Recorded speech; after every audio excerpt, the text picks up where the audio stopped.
Dinas Pemadam Kota Makassar akan menambah 2 posko pemadam kebakaran, salah satunya penempatan di Jalan Sunu, Kecamatan Talo yang akan membackup wilayah Sapiria hingga Sanasara.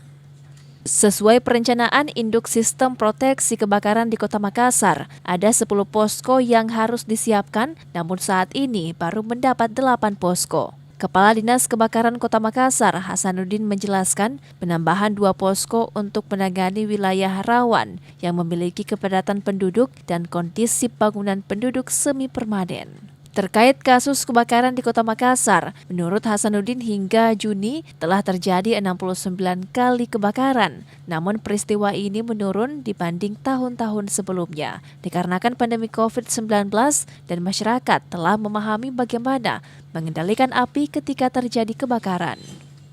Kita menempatkan pos-pos yang tersebar di Kota Makassar yang alhamdulillah sampai sekarang ini sudah ada 8 pos.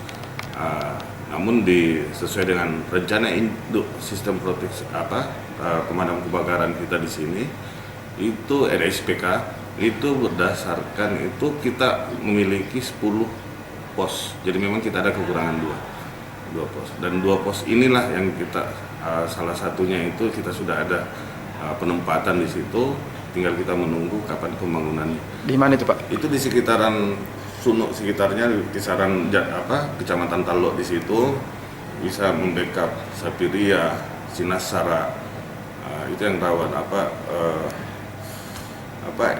PTIK situ. Jadi sekitaran Sunu, sekitaran Talo, kira untuk membackup di situ. Sementara itu, jika dihitung jumlah penduduk, Dinas Pemadam Kebakaran masih berkurang armada mobil kebakaran. Saat ini terdapat 60 unit yang siap. Dari jumlah tersebut, 42 disiapkan untuk pemadaman dan selebihnya cadangan termasuk tangki-tangki besar 16.000, 10.000, dan mobil tangga.